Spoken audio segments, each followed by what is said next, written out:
യേശു. സകല ലോകങ്ങൾക്കും ആദി കാരണം ഇവൻ തന്നെ. ഹൈന്ദവ പുരാണമൊക്കെ പഠിക്കുമ്പോൾ അറിയാം ഈ 14 ലോകം ഉണ്ടെന്നാ. ആയിക്കോട്ടെ, ഇനി അത് പറഞ്ഞൊരു ഉടക്ക് വേണ്ട. 14, 24, 28 എത്രയുണ്ടല്ലോ ഞാനും അങ്ങ് യോജിക്കുക. എത്രയുണ്ടേലും കൊള്ളാം. സകല ലോകങ്ങൾക്കും ആദി കാരണം ഇവൻ. ഈ കാണുന്ന സകലത്തെ സൃഷ്ടിച്ച ദൈവം, അല്ലാതെ കോടാലി എറിഞ്ഞപ്പോൾ ഒന്നും ഉണ്ടായതല്ല. സ്കൂളിൽ പണ്ട് പഠിച്ചതാ. കോടാലി എടുത്ത് അവിടെ നിന്ന് ഒരു ഹെയർ, കോടാലി അങ്ങേ മൂല ചെന്നപ്പോൾ ഇതിങ്ങനെ. അങ്ങനെ തന്നെ നമ്മുടെ ഇല്ലല്ലോ ഒരു കോടാലി ഉണ്ടായിരുന്നാൽ മതിയായിരുന്നില്ല, ചെറിയ തലം. പിന്നെ ആലപ്പുഴ തീരദേശത്തോട്ട് പോയി 8 ഹെയർ നമുക്ക് 10 കിട്ടുകയാണെങ്കിൽ. അല്ല, പണ്ട് അങ്ങനെ സ്കൂളിൽ പഠിച്ചതാണ്. കന്യാകുമാരി ക്ഷിതിയാദിയായി കോകർണാന്തമായി തെക്ക് വടക്ക് നീളെ അന്യോന്യം അമ്പാശിവർ നീട്ടിവിട്ട കണ്ണോട്ടമേറ്റുണ്ടൊരു നല്ല രാജ്യം. പഠിച്ചതാ, കേരള രാജ്യമേ. പാരം കരിമ്പു പനസമുള്ള കേലം ഇഞ്ചി കേരം കവുങ്ങ് തളിർ വെറ്റില ഏത്തവാഴ ഈ രമ്യ വസ്തുതകൾ ചേർന്ന് വിളങ്ങുമീ നൽപാരാഗ്ര കൽപ്പതരുമണ്ഡിത നന്ദനാഭം. പണ്ട് പഠിച്ചതാ. ഒരു കാര്യം എന്നെ കേൾക്കുന്നവരോട് വേദപുസ്തകത്തിന്റെ വെളിച്ചത്തിൽ ഉറപ്പിച്ചും തറപ്പിച്ചും പറയാ, ഇത് വേറാനും സൃഷ്ടിച്ചതല്ല, സർവജ്ഞനായ ദൈവം സൃഷ്ടിച്ചതായി. ഭൂമിയെയും ഭൂമണ്ഡലത്തെയും ദൈവം സൃഷ്ടിച്ചതാ. അപ്പൊ നമ്മുടെ ആയുസ്സിൽ നമുക്ക് ലഭിച്ച ഭാഗ്യം ഈ സത്യദൈവത്തെ ഭജിക്കുക എന്നുള്ളതാണ്. അതാ സുവിശേഷം, യേശു ക്രിസ്തു. അപ്പൊ ശ്രദ്ധിക്കുക, ഈ സുവിശേഷം വന്നത് കൊണ്ടാണല്ലോ സകല സ്ഥിതിക്ക് മാറ്റം വന്നത്. എല്ലാം പറയാൻ നേരമില്ല. കർത്താവിൻ്റെ മഹത്വം. വിദ്യ അഭ്യസിക്കാനിടയായത് സുവിശേഷം വന്നത് കൊണ്ടാണ്. പള്ളിക്കൂടത്തിൽ കയറ്റുകാലായിരുന്നൊരു കാലത്ത്. പള്ളിക്കൂടത്തിൽ ഇരുത്തുകയല്ല, അത് കുറച്ച് പേരൊക്കെ മാത്രം പഠിക്കും. തന്നെയല്ല, സംസ്കൃതം മിണ്ടിപ്പോകരുതെന്നാണ്. ഞാനും മിണ്ടിയാൽ അതൊക്കെ മിണ്ടുന്ന ആൾക്കാരുണ്ട്, നമ്മൾ മിണ്ടരുത്. പാത്ത് നിന്ന് കേൾക്കുക പോലും ചെയ്യരുത്. കേട്ടാൽ ചെവിക്കകത്ത് ഈ ഒഴിക്കും തള്ളേ. മിറ്റോടിക്കാൻ ചെല്ലുമ്പോൾ സംസ്കൃതം അവർ പറയുന്നങ്ങനെ എന്നാൽ ഈ ഉരുക്കി ഒഴിക്കും. ഉച്ചരിക്കരുത്, നാവ് പിഴുതെടുക്കും. കാരണം ദേവഭാഷയാണ്, ദേവഭാഷ. അത് വേറെ ആരും കയറി ചൊല്ലരുത്, അത് അവർ ചൊല്ലിക്കോളും. ഏവമുക്തം കൃഷികേശം കൂടാകേശേന പാരത അതിഭൂതം കിം പ്രോക്ത ആദ്യ ദൈവം കിമുച്ഛത എന്നൊക്കെ അവർ ചൊല്ലിക്കോളും. സ്തോത്രം. മിണ്ടിപ്പോകരുത്. അപ്പം വിദ്യ അഭ്യസിക്കുവാൻ അനുവദിക്കത്തില്ല, പള്ളിക്കൂടത്തിൽ കയറ്റുകയല്ല, വെള്ളത്തുണി കൊടുത്ത് നടക്കാൻ അനുവദിക്കുകയല്ല, റോഡിൽ കൂടെ പട്ടിക്കും പന്നിക്കും എല്ലാം നടക്കാം, മനുഷ്യന് നടക്കാൻ മേല. ഇത്ര അടി ദൂരെ ഓരോ ജാതി, അങ്ങനെയുള്ള അയിത്തമുള്ള കാലം. ആശുപത്രിയിൽ എല്ലാവരെയും ഒന്നും കയറ്റുകയല്ല. ഇനി കയറിയാൽ തന്നെ പരിശോധിക്കുകയില്ല. അപ്പോത്തിക്കിരി അടുത്ത് വന്നിരുന്ന് പരിശോധിക്കത്തില്ല, കുഴലുമൊക്കെ വെച്ച് നോക്കില്ല, അങ്ങനെ നോക്കുകയല്ല. അതൊക്കെ വേറെ ആൾക്കാർ. പണ്ടും കണ്ടിട്ടില്ല, മരുന്നെല്ലാം കൂടെ കലക്കി വെക്കുക, എല്ലാവർക്കെല്ലാം ഇന്ന് കോരി അങ്ങ് കുടിക്കുക. 10 കുടം കൂട്ടുന്ന കുപ്പിക്കകത്ത് മണ്ണെണ്ണ കുപ്പി പോലെ കുപ്പിയായിട്ട് തള്ള വെളുപ്പിനെ അത് കോരി കൊണ്ടുവന്ന് അവിടെ മുതൽ കുലുക്കി കുടിച്ചാൽ ഈ വരുന്നത് കണ്ടിട്ടില്ലേ, ഇഷ്ടം പോലെ. അപ്പം അന്ന് ഇതൊന്നും അനുവദനീയമല്ല. ദൈവത്തിന് മഹത്വം. ആഭരണം ധരിക്കാനൊക്കുകയല്ല. കല്ലുമാല അഥവാ ആഭരണം ധരിക്കാൻ ആൾക്കാരും താഴേക്കിടയിലുള്ളവർക്ക് ബൂതി ഉണ്ടെങ്കിൽ കല്ലുകൊണ്ട് മാല. പിന്നെ വരിക്കപ്ലാവിൻ്റെ ഇതുണ്ട്, അത് ചൊട്ട വരുന്നതിൻ്റെ അത് ഉണങ്ങിയത് കിട്ടും. ഉണങ്ങിയത് അത് വീട് താഴേക്കൊന്ന് ഉണങ്ങി നല്ല കട്ടിയ അത് കാതേൽ ഇടും. അങ്ങനെയൊക്കെയാണ് ഇതൊക്കെ ചരിത്രമായി പറയുന്നത്. ഇങ്ങനെയുള്ള കാലങ്ങൾ അവയവത്തിന് കരം കൊടുക്കണം. പണ്ടൊരമ്മയ്ക്ക് കരം കൊടുക്കാൻ കാശില്ലാഞ്ഞിട്ട് അവയവം ചെത്തിക്കൊടുത്ത സ്ഥലത്തിന് ഇപ്പോഴും അവയവത്തിൻ്റെ പേരാ ആലപ്പുഴയ്ക്കടുത്താണ്. അങ്ങനെയുള്ള കാലം. അടിമക്കച്ചവടം, അടിമച്ചന്തകൾ. അപ്പനെയും അമ്മയും മക്കളെയും കൂടെ കൊണ്ട് ചന്തയെ വില പറയും. മിണ്ടാനൊക്കത്തില്ല. ചിലർ അമ്മയെ മേടിച്ചുകൊണ്ട് പോകും, കൊച്ചുങ്ങളും അപ്പനും നോക്കി നിൽക്കുക. ചിലടത്ത് അപ്പനെ പിടിച്ചുകൊണ്ട് പോകും, അമ്മയും മക്കളും നിശകരായിട്ട് നോക്കി നിൽക്കുക. മിണ്ടാനൊക്കത്തില്ല, കണ്ടിക്കും. അങ്ങനത്തെ കാലമാണ്. മാടോട് ചേർത്ത് മനുഷ്യനെ വെച്ച് കണ്ടം പൂട്ടി ഉഴുമ്പം ഇപ്പറേ മനുഷ്യൻ അപ്പറേ മാട് കലപ്പ വെച്ച് ഒഴുക. മാട് കയറി പോകുമ്പോൾ മനുഷ്യനും പൊക്കണം. പോയില്ലേ പുറന്നിറുക ചാട്ടയ്ക്ക് അടിക്കും. അടിക്കാൻ ആളിനെ അവിടെ നിർത്തിയിരിക്കുക. ഇങ്ങനെയുള്ള കാലം നിങ്ങൾക്കിപ്പോൾ ഒരു കഥ പോലെ തോന്നുന്നത് അനുഭവിച്ചവരൊത്തിരി ഉണ്ട്. അങ്ങനെയുള്ള കാലം. പണ്ടൊരു സായിപ്പന്മാരുള്ള സമയമാണ്. റോഡിൽ കൂടെ ഇങ്ങനെ വില്ലുവണ്ടിയെ പോയപ്പോൾ കണ്ടത്തിൽ മനുഷ്യനും കാളയും കൂടെ ഉഴുന്നു. കണ്ട ഉഴവുക. സായിപ്പ് വണ്ടി അവിടെ നിർത്തി. ആ മാടിനോട് ചേർത്ത് നിന്ന് മനുഷ്യനെ ഇനി ഇവിടെ മാട് അവിടെ നിൽക്കട്ടെന്ന് പറഞ്ഞു. പുള്ളി ആ ചേറിലൊക്കെ കുഴഞ്ഞൊരു കറുത്ത സത്വം, അങ്ങനെ പറയുന്നതാണ് നല്ലത്. പുള്ളിയെ പിടിച്ചോണ്ടങ്ങ് സായിപ്പ് കൊണ്ടുപോയി. കൊല്ലാൻ കൊണ്ടുപോയതല്ല, സായിപ്പ് ബംഗ്ലാവിൽ കൊണ്ടുപോയി തേച്ച് കുളിപ്പിച്ച്, സോപ്പുമൊക്കെ കൊടുത്ത് കുളിപ്പിച്ച്, ഭക്ഷണമെല്ലാം കൊടുത്ത് സായിപ്പിൻ്റെ കൂടി ഇരുത്തി അക്ഷരം പഠിപ്പിച്ചു. സ്തോത്രം. അക്ഷരം പഠിപ്പിച്ചപ്പോൾ പുള്ളിക്ക് വിവരമുണ്ടായി. അതിലെ ആശാൻ പണ്ട് ഒരു പദം കൊടുത്തില്ല, അക്ഷരമെന്നതറിയില്ല ചാത്തന് യക്ഷിയും പേയും ഇവർക്ക് ദൈവം. അക്ഷരമെന്ന അക്ഷരമെന്നതറിവില്ല ചാത്തന്, യക്ഷിയും പേയും ഇവർക്ക് ദൈവം.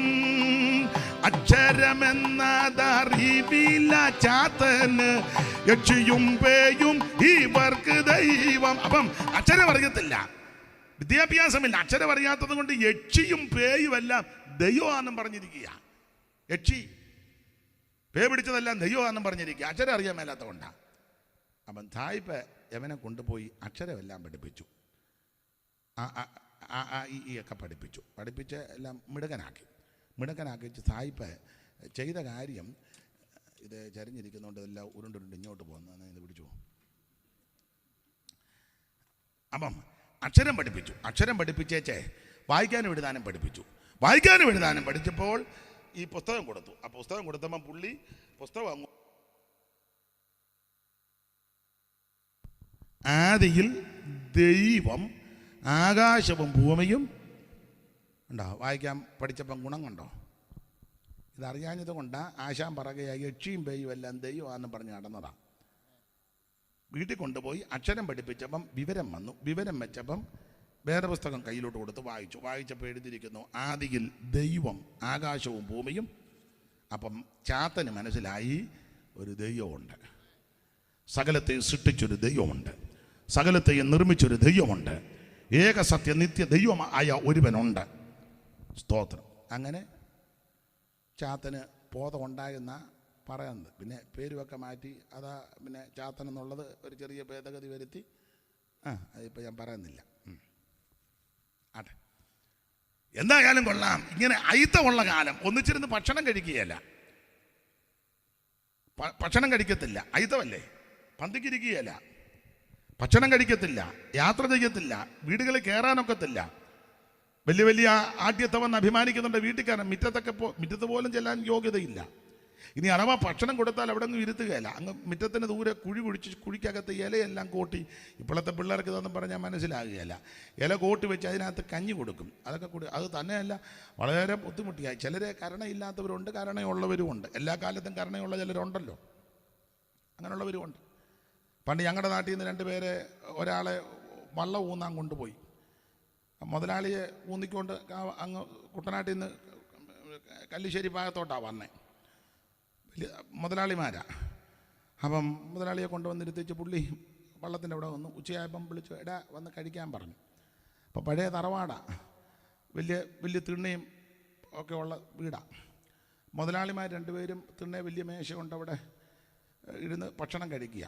അപ്പം വീട്ടിലെ കൊച്ചമ്മ ഊന്നക്കാരനല്ലേ, അവനങ്ങ് ദൂരെ കൊണ്ട് കൊടുത്തു, മുടുത്ത പാത്രത്തില്ല. അപ്പം പാത്രം വലിയ മുടുത്തതാണ്. അങ്ങോട്ട് പോയപ്പം ഇവർ നോക്കിയപ്പോൾ അതെന്നാന്ന് ചോദിച്ചു. അവന് കഞ്ഞി കൊടുക്കാൻ പോകാമെന്ന്. അപ്പം കുട്ടനാട്ടിൽ നിന്ന് വന്ന മുതലാളിക്കും സന്തോഷമാണ്, മുടുത്ത പാത്രത്തിൽ അവന് കൊടുക്കുന്നത്. ആയിക്കോട്ടെ, 2 കൈയും പിടിച്ചു. കുറച്ച് കഴിഞ്ഞപ്പോൾ അവനെ അവിടെ ഇരുന്ന് വിളിച്ചു. പഴയ ഭാഷയല്ലേ, അമ്പരാനെ ഇങ്ങോട്ടൊന്ന് വരണേന്ന് പറഞ്ഞു. എന്തുവാടാ കഞ്ഞി കുടിച്ചില്ലേ, ഒന്ന് വരാൻ പറഞ്ഞു. അപ്പോൾ പുള്ളി അവിടെ നിന്ന് ഇറങ്ങി അങ്ങോട്ട് ചെന്നുണ്ടെ അവനെ തോളെ കിടന്ന തോർത്തെടുത്ത് അരയിലൊന്ന് ചുറ്റി വെച്ച് പറഞ്ഞു, കമലാക്ഷിയും പിള്ളേരെ നോക്കിക്കോണം, ഞാൻ ഇതിനകത്തോട്ടൊന്ന് ഇറങ്ങുക എന്ന് പറഞ്ഞു. കാരണം ഇവൻ കൈകൊണ്ട് തപ്പിയിട്ടൊന്നും പറ്റ് കിട്ടുന്നില്ല. ഇഷ്ടംപോലെ വെള്ളമാണ്, ഇവിടം വരെ വെള്ളമായി. അപ്പോൾ ഇനി മനസ്സിലായി ഇനി ഇറങ്ങാതെ പണി നടക്കുകയില്ല. അപ്പം അവൻ ചിന്തിച്ചത് സരസമാണെങ്കിലും ഇതിനകത്ത് അങ്ങനെ ഇറങ്ങി വെള്ളം കുടിച്ച് ചത്തു പോയാൽ ആ തമ്പുരാനോട് പറഞ്ഞ് കമലാക്ഷിയും പിള്ളേരെയും നോക്കിക്കോണം, ഞാൻ ഇതിനകത്തോട്ടൊന്ന് ഇറങ്ങാൻ പോകണം. അല്ല അങ്ങനത്തെ കാലം ഉണ്ടെന്നായി പറഞ്ഞത്. അല്ല ഇപ്പോഴും നമ്മുടെ ഇടയിലും ഉണ്ടല്ലോ വേറെ കൃത്യമുള്ളവർ ഇല്ലേ? ആരും ഒന്നുമില്ല, എല്ലാം നല്ല പിന്നെ ഗബ്രിയേൽ കുഞ്ഞുങ്ങളെല്ലാം വന്നിരിക്കുകയല്ലയോ. അത് പാടില്ല, ദൈവത്തിൻ്റെ മഹത്വം. അപ്പം ഇതിനെല്ലാം മാറ്റം വരുത്തിയത് ഈ സുവിശേഷം വന്നത് കൊണ്ടാണ്. ദൈവത്തിൻ്റെ മഹത്വം. ഞാനെപ്പോഴും ചൊല്ലുകയും പാടുകയും ചെയ്യും. പണ്ട് ചിങ്ങവനത്തെ ഞങ്ങളുടെ ഒരു പഴയൊരു അച്ചായനുണ്ടായിരുന്നു. ഈ ആശുപത്രിയിലെ ഈ വേണ്ടാതിൻ്റെ എല്ലാം കണ്ട് പുള്ളി ഒരു പാട്ടെഴുതി. ഈ സാധുക്കൾ ചെന്നാലൊന്നും പരിശോധിക്കുകയില്ല, മരുന്നൊന്നും കൊടുക്കുകയില്ല. അവർക്ക് കിട്ടേണ്ട മരുന്ന് ഇവർ വേറെ വഴി കൊണ്ട് വിറ്റ് അവർ കാശടിക്കും. വേറെ ആൾക്കാർ വന്നാൽ അവർക്ക് മരുന്നൊക്കെ കൊടുക്കും. അപ്പോൾ പുള്ളി ഇതെല്ലാം കൂടെ കണ്ടേച്ച് ഒരു പാട്ടെഴുതി. ആശുപത്രികൾ ഈ വിധമായാൽ സാധുജനങ്ങൾ ബന്ധുഗതീവറും ആകുലം തീർപ്പാൻ എന്തു വഴി. അപ്പോൾ ഇങ്ങനെയുള്ള കാലമുണ്ടായിരുന്നു. ബാക്കി പാടുന്നില്ല, ദൈവത്തിൻ്റെ മഹത്വം. അപ്പോൾ ഈ കാലത്തിനും ഈ അനുഭവങ്ങൾക്കെല്ലാം മാറ്റം വരുത്തിയത് സുവിശേഷമാണ്. സുവിശേഷമാണെന്ന് നേരും ചൊവ്വനും ജീവിക്കാനും വസ്ത്രം ധരിക്കാനും റോഡിൽ കൂടെ നടക്കുവാനും 2 അക്ഷരം കൂട്ടി വായിക്കാനും പള്ളിക്കൂടത്തിൽ പോകാനും വിദ്യ അഭ്യസിക്കുവാനും മാന്യമായിട്ട് ജീവിക്കുവാനും ആശുപത്രിയിൽ പോകുവാനും വരാനും മാന്യന്മാരോട് ഇടപെടുവാനും അക്ഷരം പഠിക്കുവാനും ഒക്കെ ഇടയായതിൻ്റെ മുഖാന്തരം സുവിശേഷം വന്നതാ. അതുകൊണ്ട് എവിടെ ഉയർത്താൻ പറ്റുന്നതാ സുവിശേഷം, ആരോടും പറയാൻ പറ്റുന്നതാ സുവിശേഷം. ഇത് നിർബന്ധിച്ചൊന്നുമല്ല, കാര്യം പറയുക, നിനക്കിഷ്ടമുണ്ടെങ്കിൽ അംഗീകരിച്ചാൽ മതി. ഇതാരെ നിർബന്ധിക്കുകയോ സമ്മർദ്ദം ചെലുത്തിയോ ഒന്നും കാര്യം അങ്ങ് പറയുക, ഇഷ്ടമുണ്ടേ അംഗീകരിക്കുക. അത് അവനവന് സ്വാതന്ത്ര്യമുണ്ടല്ലോ. സ്തോത്രം. ഇന്ന് വരെ നമ്മൾ പെന്തിക്കോസുകാർ ആരെയും നിർബന്ധിച്ച് ഇതിനകത്ത് കൊണ്ടുവന്നിട്ടില്ല. ഭീഷണിപ്പെടുത്തി കൊണ്ടുവന്നിട്ടുണ്ടോ? രക്ഷിക്കപ്പെട്ടതിലെ കത്തി കയറ്റും. സ്തോത്രം. ഇന്ന് രാത്രി രക്ഷിക്കപ്പെട്ടതിലെ അലവാങ്കൻ അടിച്ച് നിന്നെ തല തകർക്കും. ഒറ്റ ഉപദേശമാർ പറഞ്ഞിട്ടില്ല, പറയത്തുമില്ല. ഏതേലും ഒരുത്തൻ പറഞ്ഞാൽ അവനെ നമ്മുടെ സ്ഥലത്ത് കൊണ്ടുപോകണം. ഏതാ? സൈപ്പാസ് അങ്ങ് കൊണ്ടുപോക്കണം, നമ്മുടെ സെൻറ്ററിലോ അല്ല ഈ കൊട്ടാരക്കല്ലോ. ഏതേലും മട്ടൻ പറയുക, നീ യേശുവിനെ അറിഞ്ഞില്ലെങ്കിൽ അലവാങ്കൊണ്ട് തലയടിച്ച് പൊട്ടിക്ക് വന്ന് ഏതേലും മട്ടൻ പറഞ്ഞാൽ അവനെ സെൻറ്ററിൽ നിർത്തരുത്, ഈ താലൂക്കിൽ നിർത്തരുത്, നേരെ തിരുവനന്തപുരം സൈഡിലോട്ട് പൊക്കോണം. ഇന്ന് വരെ ആരും പറഞ്ഞിട്ടില്ല, പറയത്തില്ല. അതല്ല നമ്മുടെ മാർഗം. ഇത് ഭീഷണിപ്പെടുത്തുകയും ഭയപ്പെടുത്തുകയും നിർബന്ധിച്ച് പറയുന്നില്ല. രക്ഷ സൗജന്യമാണ്. ഇപ്പം നമ്മൾ മാധ്യമങ്ങളിലൊക്കെ കണ്ടുവരുന്നല്ലോ, ഭീഷണിപ്പെടുത്തി പറയണമെന്ന് പറഞ്ഞല്ലേ പറയിപ്പിക്കുന്നത്. തിരിച്ചേ ഭീഷണിപ്പെടുത്തി പറയിപ്പിക്കല്ലേ. പറ, മുന്നേ നടക്കുന്ന കീഴായി വിളിക്കുന്നു, പിന്നെ നടക്കുന്ന കുന്തമായിട്ട് നടക്കുന്നു, സ്വോത്രം ഉപദ്രവിക്കുന്നു, തല്ലി തല്ലി. ഇത് തല്ലി പറയിപ്പിക്കുന്ന മാർഗമല്ല, ഇത് സന്തോഷത്തോടെ പറയേണ്ട മാർഗമാണ്. ഞാൻ ഇടയ്ക്ക് ഇപ്പോൾ കയറി ഒന്ന് പറഞ്ഞെന്നേ ഉള്ള, നാളെ കേട്ടെ വിജയപ്പാശിപ്പമ്മ വഴിയോടി ഇത് ഇപ്പം എന്നാ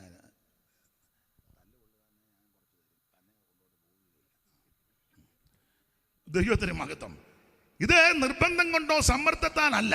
യേശുക്രിസ്തു ഏകരക്ഷകൻ, യേശുക്രിസ്തു ഏകദൈവം, യേശുക്രിസ്തു സത്യദൈവം, യേശുക്രിസ്തു നിത്യദൈവം, യേശുക്രിസ്തു സാക്ഷാൽ ദൈവം. ഇത് ഞങ്ങൾ അറിയിക്കുക. നിനക്ക് ഇഷ്ടമുണ്ടേ വിശ്വസിച്ചാൽ മതി. ഇത് നിർബന്ധമല്ല, സമ്മർദ്ദമല്ല, പരപ്രേരണ കൊണ്ടല്ല. അനുഭവിക്കുന്നവരെ ഓർത്ത് ദൈവത്തെ സ്തുതിക്കുക. എന്തായാലും ഒരു കാര്യം ഉറപ്പിച്ചും തറപ്പിച്ചും പറയുക, സുവിശേഷം വന്നത്, അതിന് മാറ്റം വന്നത്. സ്തോത്രം, സ്തോത്രം. ആശാൻ പണ്ട് പാടിയല്ലോ. ആശാൻ എൻ കുമാരൻ ആശാൻ SNDP യോഗത്തിൻ്റെ പ്രഥമ അധ്യക്ഷനായിട്ടൊക്കെ ഇരുന്ന മഹാനായ ആ മഹാകവി എൻ കുമാരൻ ആശാൻ തോന്നക്കല്ലേ. അപ്പോൾ അനേകം ദുരവസ്ഥ, ഇവിടുത്തെ അവസ്ഥയെല്ലാം കണ്ട് എഴുതിയത് ആ ദുരവസ്ഥ, ഇവിടുത്തെ അവസ്ഥയൊക്കെ വല്ലാത്ത അവസ്ഥയായിരുന്നല്ലോ. അപ്പോൾ അത് കണ്ട് എഴുതിയപ്പോൾ അതിലെ 1-2 വരിയുണ്ട് ഇങ്ങനെ: തൊട്ടുകൂടാത്തവർ, തീണ്ടിക്കൂടാത്തവർ, ദൃഷ്ടിയിൽ പെട്ടാലും ദോഷമുള്ളോർ. തൊട്ടുകൂടാത്തവർ, തീണ്ടിക്കൂടാത്തവർ, ദൃഷ്ടിയിൽ പെട്ടാലും ദോഷമുള്ളോർ. കെട്ടില്ലാത്തോർ തമ്മിലുണ്ണാത്തോരിങ്ങനെ, കെട്ടില്ലാത്തോർ തമ്മിലുണ്ണാത്തോരിങ്ങനെ, ഒട്ടല്ലകോ ജാതി കോമരങ്ങൾ, ഒട്ടല്ലകോ ജാതി കോമരങ്ങൾ. അപ്പോൾ ജാതി കോമരങ്ങൾ കലിതുള്ളിയ കാലം, അയിത്തമുള്ള കാലം, ഇതിനെല്ലാം മാറ്റം വരുത്തിയത് സുവിശേഷം വന്നതുകൊണ്ടാണ്. അധികം വിസ്തരിക്കുന്നില്ല. കർത്താവിന് മഹത്വം. എവിടെയും ഉയർത്തുവാൻ, പറയുവാൻ, ഘോഷിപ്പാൻ പറ്റിയ ഒന്നേ ഉള്ളൂ സുവിശേഷം. നരഭോജികളെ നരസ്നേഹികളാക്കി മാറ്റിയ മാർഗമാണ് സുവിശേഷം. എത്രയെത്ര തകർന്ന കുടുംബങ്ങൾ, എത്രയെത്ര മുടിഞ്ഞുപോയ കുടുംബങ്ങൾ ഈ സുവിശേഷത്താൽ രക്ഷപ്പെട്ടു. മദ്യപാനത്തിലും മെറിക്കൂത്തിലും പുകവലിയിലും ലഹരി പദാർത്ഥത്തിലും പാപകൃതികളിലും അകപ്പെട്ട് കുടുംബമെല്ലാം കുളം തോണ്ട് നശിച്ച്, എൻ്റെ ഭാഷ പറഞ്ഞാൽ നശിച്ച് മുടിഞ്ഞ് നേരണക്കല്ല് പിടിച്ച കുടുംബങ്ങളെല്ലാം യേശുവിനെ എറിഞ്ഞ് രക്ഷ പ്രാപിച്ചിട്ടുണ്ട്. മറ്റൊരുത്തനും രക്ഷയില്ല. നാം രക്ഷിക്കപ്പെടുവാൻ ആകാശത്തിന് കീഴിൽ മനുഷ്യരുടെ ഇടയിൽ നൽകപ്പെട്ട ഒരേ ഒരു നാമം യേശുവിന്റെ പരിശുദ്ധ നാമം. Praise the Lord. എന്താ യേശുവിന്റെ വിശേഷത? നിങ്ങൾ ശ്രദ്ധിച്ച്, യേശുവിനെ പറ്റിയല്ലോ ലോകം മുഴുവൻ, ലോകരാജ്യങ്ങൾ മുഴുവൻ യേശുവിനെ പറ്റി. ഞാൻ പറയാനുണ്ട്, കടവൊക്കെ എടുത്ത് പറയുന്നതാ, എങ്കിലും സന്ദർഭം വന്നുകൊണ്ട് പറയാ. ദൈവത്തിന് മഹത്വം. യേശു ഒരൊറ്റ പുസ്തകം എഴുതിയിട്ടില്ല, പക്ഷെ യേശുവിനെ പറ്റി എന്ത് വേണ്ട പുസ്തകം എഴുതിക്കൊണ്ടിരിക്കുന്നു. ഒറ്റ പുസ്തകം യേശു ആകെ കൂടെ യേശു എഴുതിയത് മണ്ണില്ല. ഇല്ല, തള്ള വന്നപ്പോൾ അല്ലേ സാഹിബ്? തള്ളനെ ഓടിച്ചവന്മാരെല്ലാം കൂടെ കൊണ്ടുവന്ന് ഗുരു ആദ്യം കല്ലെറിഞ്ഞ് പ്രാർത്ഥിച്ച് ഉദ്ഘാടനം ചെയ്യണം. പിന്നെ ബേബി എറിയും, അവൻ പഴയ ഏറുകാരനാണ്. തങ്കച്ചനെറിയും, അവന് ഉന്നമുള്ളവനാണ്. ഇതൊക്കെ പറഞ്ഞായി നിൽക്കുന്നത്. അന്നേരം ആകെ കൂടെ യേശു എന്തുവാ എഴുതിയെന്നും ഒന്നും പുസ്തകത്തിലില്ല. അങ്ങനെ ഒരു എഴുത്തേ കാണുന്നുള്ളൂ. പക്ഷേ യേശുവിനെ പറ്റി എത്ര ലക്ഷക്കണക്കിന് പുസ്തകം എഴുതിക്കൊണ്ടിരിക്കുക. അതാ യേശുവിൻ്റെ മഹിമ. സ്തോത്രം. ഞാൻ ഒരെണ്ണം എഴുതണമെന്ന് ഓർത്തിരിക്കുക. സ്തോത്രം. പിന്നെ എത്ര പേരാ വിദ്യാഭ്യാസം ഉള്ളവനും ഇല്ലാത്തവനും സ്തോത്രം. ഡോക്ടറും റവറൻറ്റും എല്ലാം എഴുതുകയല്ലേ. 10ാം ക്ലാസ്സിൽ തോറ്റ പുള്ളി എഴുതുക, പള്ളിക്കൂടത്തിൽ പോകാത്ത ആളും എഴുതുക. അതൊക്കെ അങ്ങനെ എഴുതുന്ന എല്ലാവരും അങ്ങ് എഴുതുക. യേശു ഇന്ന് വരെ ഒരു പുസ്തകം എഴുതിയിട്ടില്ല. പക്ഷേ യേശുവിനെ പറ്റി കോടിക്കണക്കിന് പുസ്തകമാണ്. സ്തോത്രം. അതാ യേശുവിൻ്റെ മഹിമ. യേശു ഇന്ന് വരെ ഒരു പാട്ട് പാടിയതായിട്ട്, പിന്നെ ആകെ കൂടെ ഉള്ളത് സ്തോത്രം പാടിയിട്ട് ഒലിവുമലയ്ക്ക് പോയെന്നുണ്ട്. അല്ലാതെ പാട്ട് പാടിയതായിട്ട് ഇല്ല. യേശുവിനെ പറ്റി എന്തും വേണ്ട പാട്ടാ. അയ്യോ, എത്ര ഇപ്പോൾ ചുമ്മാ ഇരുന്ന് പിന്നെ എഴുതുന്നുണ്ടല്ലോ. നമ്മുടെ സഭയിലും പറയില്ലേ, ഭാഷ ഇന്നലെ രാത്രി ദൈവം തന്ന പാട്ടാ. എന്തോ അമ്മാമ്മ, ഞാനങ്ങോട്ട് ചെന്നപ്പോൾ യേശു ഇങ്ങോട്ട് വന്നു. അതള്ളയുടെ പാട്ട്. ഞാനങ്ങോട്ട് ചെന്ന് ഒട്ടാരക്കര വെച്ചായിരിക്കും. ഞാനങ്ങോട്ട് ചെന്നപ്പോൾ യേശു ഇങ്ങോട്ട് വന്നു, ഞങ്ങൾ തമ്മിൽ കണ്ടല്ലോ, ഹല്ലേലൂയ. ഇതാ തള്ളയുടെ പാട്ട്. എന്നാലും പാട്ട് ചുമ്മായിരുന്നു എഴുതുകയല്ലേ. യേശു ഇന്ന് വരെ ഒരു പാട്ട് എഴുതിയിട്ടില്ല. പക്ഷേ യേശുവിനെ പറ്റി എത്രയോ പാട്ടുകൾ എഴുതിക്കൊണ്ടിരിക്കുക. അതാ യേശുവിൻ്റെ മഹിമ. ഇന്ന് വരെ ഇത് പുസ്തകം യേശു എഴുതിയിട്ടില്ല. പക്ഷേ യേശുവിനെ പറ്റി ഇപ്പോഴും പുസ്തകം എഴുതിക്കൊണ്ടിരിക്കുക. യേശു ഇന്ന് വരെ ഒരു പാട്ട് എഴുതിയിട്ടില്ല. പക്ഷേ യേശുവിനെ പറ്റി ദൈവത്തിന് സ്തോത്രം.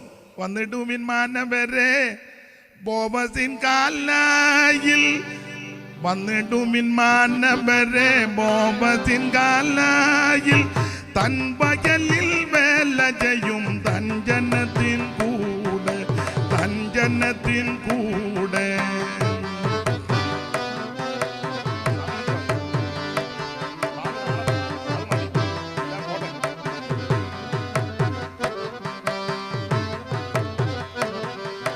വന്നിടുമിൻ മാനവരെ ബോബസിൻ കാലായിൽ, തൻ പകലിൽ വേല ചെയ്യും തൻ ജനത്തിൻ കൂടെ, തൻ ജനത്തിൻ കൂടെ.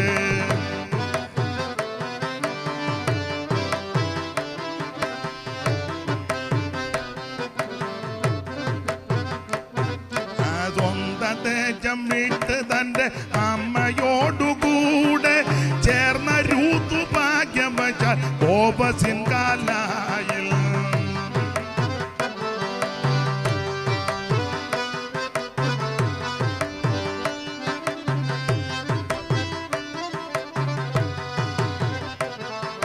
സ്വന്ത ദേശം വിട്ട് തൻ്റെ അമ്മയോടുകൂടെ ചേർന്ന രൂതു ഭാഗ്യം വച്ചാൽ ബോബസിൻ കാലായിൽ.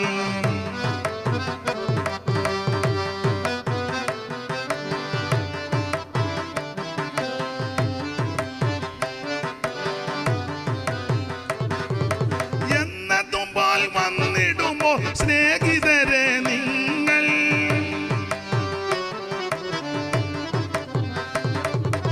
എന്നതുമ്പോൾ വന്നിടുമോ സ്നേഹിതരെ നിങ്ങൾ, നിങ്ങളിൽ വാതിൽക്കൽ നിന്ന് മുട്ടിടുന്നു നാഥൻ. എൻ മകനെ, എൻ മകളെ, എൻ മകനെ, എൻ മകളെ, എൻ മകനെ, വാതിൽ നീ തുറന്നിടുമോ ഇന്ന്? നാഥനു വസിപ്പാൻ, നാഥനു വസിപ്പാൻ.